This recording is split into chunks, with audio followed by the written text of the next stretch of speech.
Olá, amigos das Tartarugas Café, eu sou o Guilherme Vieira, sejam muito bem-vindos aqui ao canal.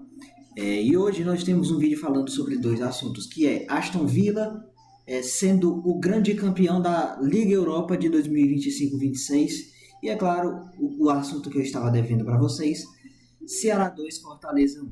Mas primeiramente eu quero introduzir o vídeo apenas anunciando que o Arsenal, nesse final de semana, foi consagrado o atual campeão agora da Premier League de 2025-26, tá?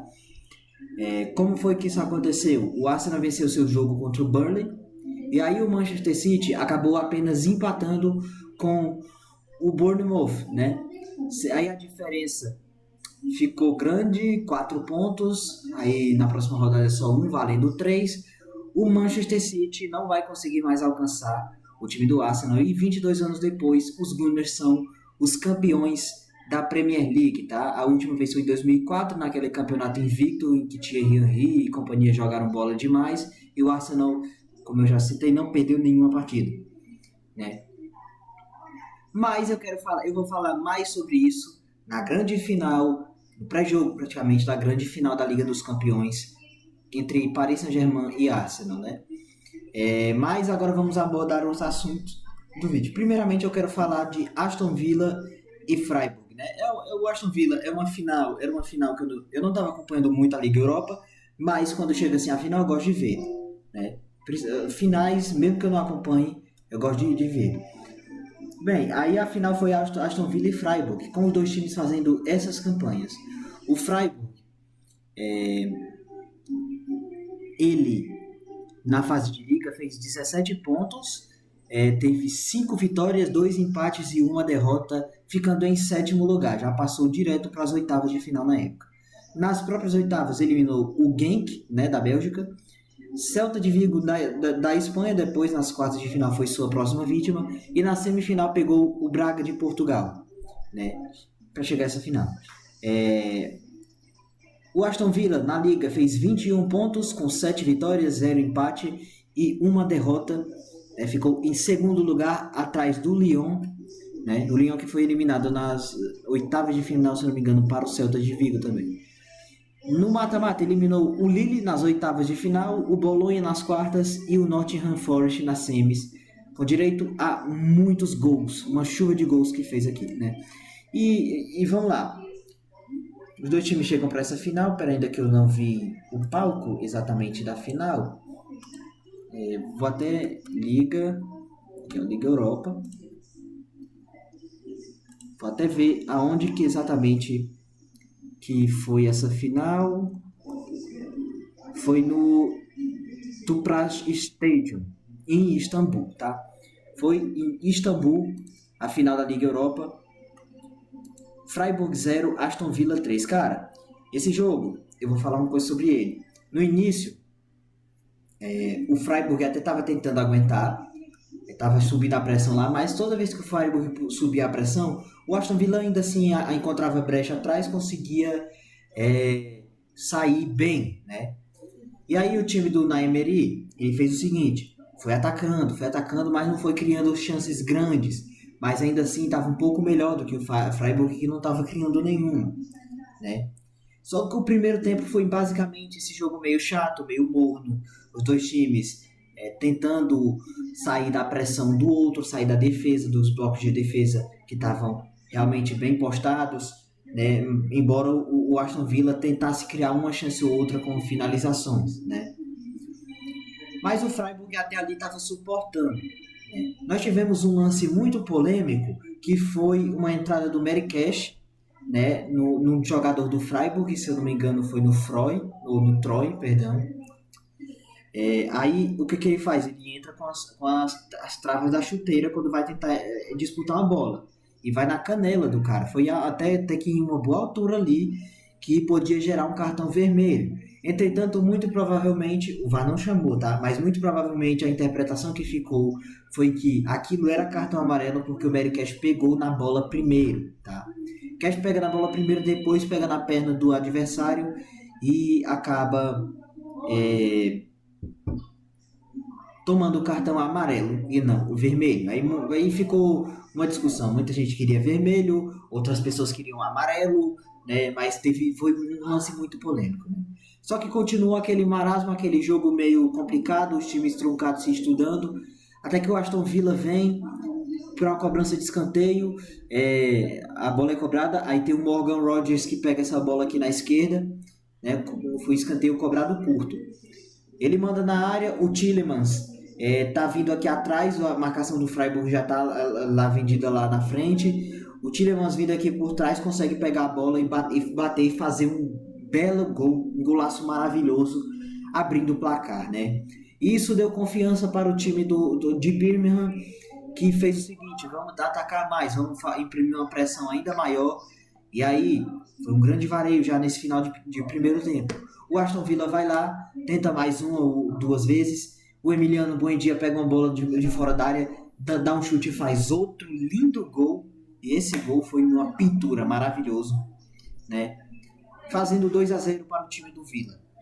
Já no segundo tempo, o Freiburg tenta até avançar um pouco mais, mas o Aston Villa estava atento, né? Estava dominante no jogo inteiro, acabou conseguindo anular praticamente boas ações do Freiburg, que não conseguia chegar no ataque, não conseguia criar jogadas de finalização. Era muito raro isso acontecer, né?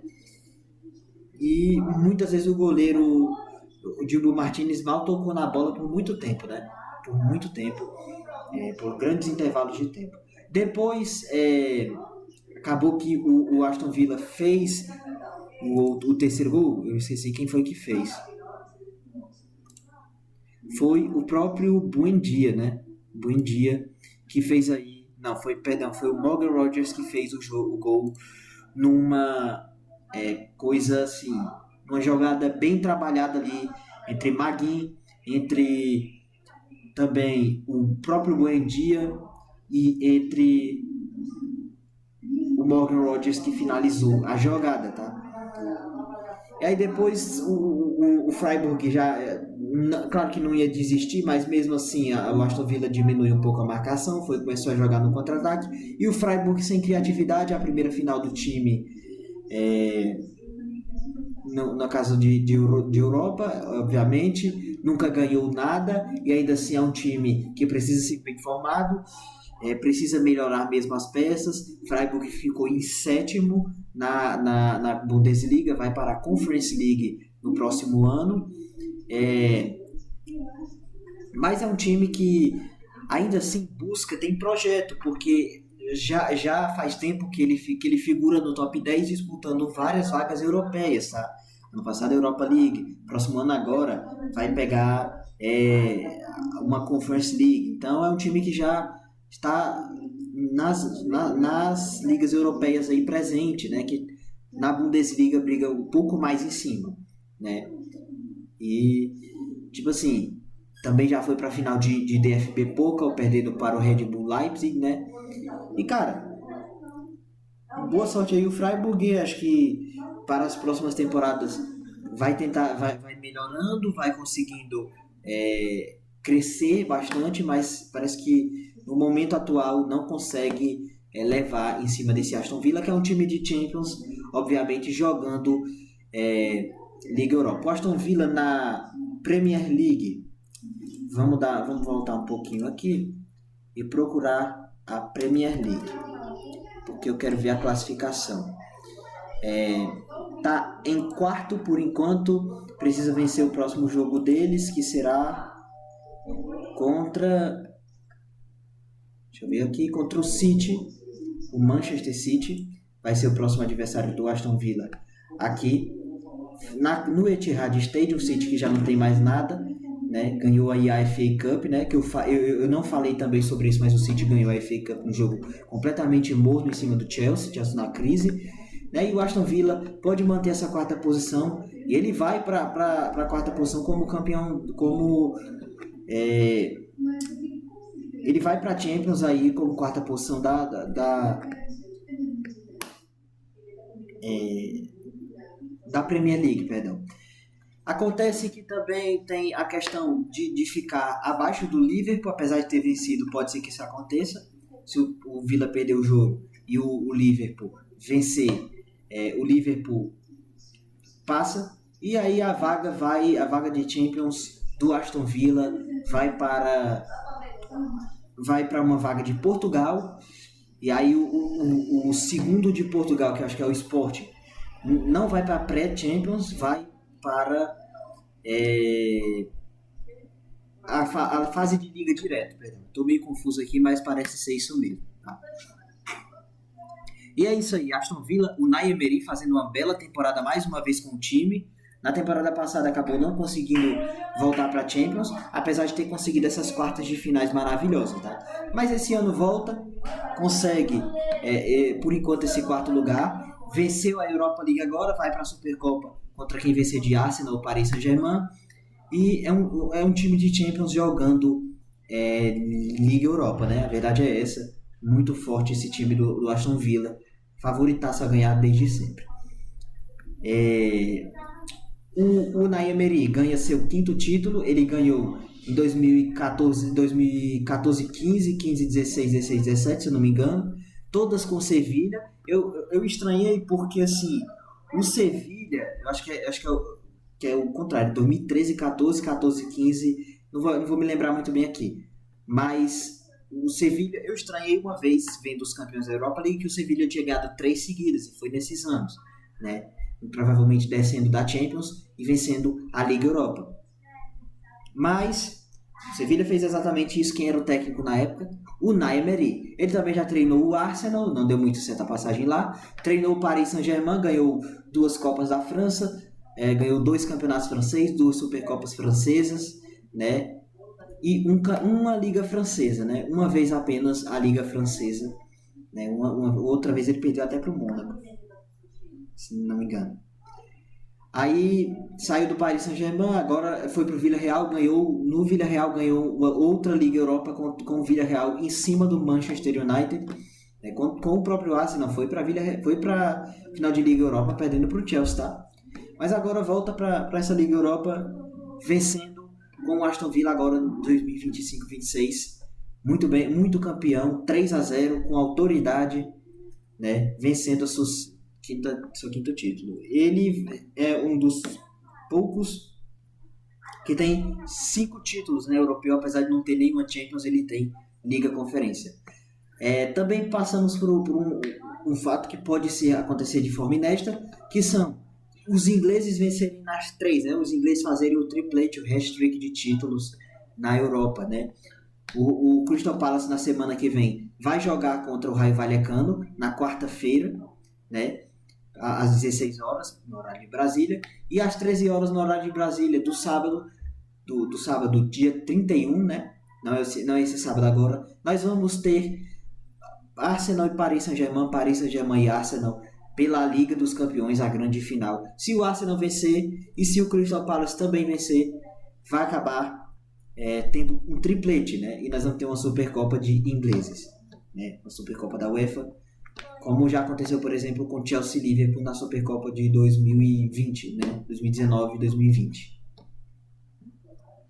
Quando o Liverpool ganhou a Champions de 2019 e o Chelsea também, né? Aí foi em 2019 a Supercopa. Aí pode acontecer mais uma vez essa proeza, e, cara, discussão, né? Porque a Premier League, ela é a liga que mais embolsa dinheiro, mas era conhecida por isso e não ganhar nada. Mas dessa vez ela tá muito lá em cima, né? O Arsenal faz a segunda semifinal seguida, o Liverpool já ganhou o Champions nesse ínterim, o Manchester City já ganhou o Champions nesse ínterim. Nós temos os 2 últimos vencedores da Europa League contando com essa agora, né? Que são o Tottenham e o nosso querido Aston Villa agora. Tivemos o West Ham vencendo, o West Ham, Chelsea, e agora pode ser o Crystal Palace vencendo a Liga Conferência, né? E vai que o Arsenal ganha a Champions também, né? Aí vai ser um fato inédito também para eles, o Arsenal que voltou a ganhar a Premier League, como eu já citei. É isso aí, meus amigos. O que você achou desse jogo maravilhoso? Aston Villa e Freiburg, foi um jogo até monótono e o Aston Villa dominou, mas vale citar, né, essa final de Liga Europa. E bom, cara, Vamos falar de Fortaleza e Ceará. Ceará 2, Fortaleza 1. Cara, eu nunca tinha visto o Fortaleza dominar o Ceará como foi nesse jogo, tá? Como foi nesse jogo. Eu lembro que houve um momento de dominância do Fortaleza no jogo de 3-3 no começo do Campeonato Cearense de 2023, que o Fortaleza foi lá e venceu, né, aquele campeonato 3-3, mas no final o Ceará ainda conseguiu se recompor, empatar o jogo num pênalti com o braço do Pikachu. Outra que acabou que o jogo foi equilibrado, né? Naquele ano também a Copa do Nordeste seria muito bom jogo, o Ceará ganharia de 1-0. Mas assim, depois do Campeonato Brasileiro de 2000, ou do Campeonato Cearense de 2023, só deu Ceará. E não é à toa que isso aconteceu agora, né? O Ceará venceu por 2-1 mais uma vez, vence o 15º jogo entre ambos os times. Fortaleza foi campeão do Campeonato Cearense, mas não foi campeão vencendo, ele foi campeão no empate e perdeu nos pênaltis, né? E acabou que manteve esse tabu, né? Mas o Fortaleza jogou muito melhor, teve muito mais presença ofensiva, né? Eu vi os melhores momentos, então não posso dizer muito, né? Mas pelo que parece, não posso dizer porque eu não vi o jogo completo, mas pelo que parece o Ceará estava com mais posse de bola, mas o Fortaleza pegava e encaixava mais ataques. Só que chutava muito de fora da área, era distante pro gol, e o goleiro estava fazendo boas defesas. A mira dos jogadores do Fortaleza não estava lá naqueles dias bons, né? E, pô, o Mailton, toda hora é o Mailton no ataque, toda hora. Bola no Mailton aqui, bola no Mailton ali, ele que finaliza, puxa pra esquerda, puxa pra direita, toda chance que ele tem ele finaliza. Você não vê outro jogador finalizando que não o Mailton, né? Aí eu me pergunto assim, quando sai a convocação, ô Ancelotti, o Mailton joga vôlei? É brincadeira, claro que eu não ia fazer esse questionamento, mas, pô, Mailton simplesmente carregando o Fortaleza sozinho, o lateral direito do Leão, tá? Leão do Piscina. Aí vem o pênalti, né, sofrido ali na grande área, não me lembro quem sofreu, e o Fortaleza com o próprio Mailton vai lá e abre o placar 1-0. No segundo tempo, o Fortaleza ainda consegue imprimir pressão nesse início, e ataca mais, martela, pressiona, vem pra cima, finaliza, perde chance ali, aqui, um monte de chance perdida. Aí o Ceará vai lá, consegue um momentinho de dominância e faz o seu 2-1, vencendo aí o time do Fortaleza. Era o retorno do lateral Alex Silva, né, que deu mais equilíbrio para as laterais do Ceará. Sem ele não estava dando certo, era o que parecia, né? Mas dessa vez deu certo, ele voltou bem a tempo do Clássico Rei, né? E agora nós temos, vou colocar aqui o Brasileirão Série B aqui só para mostrar onde é que estão os times de Fortaleza e Ceará na tabela, tá? Vamos lá. O Fortaleza está em 5º lugar com 15 pontos e o Ceará está em 9º lugar com 13, né? O Ceará escapa um pouquinho da zona da degola, né? Estava bem pertinho na última rodada com 10 pontos, empatado aí com Avaí, Cuiabá e tudo.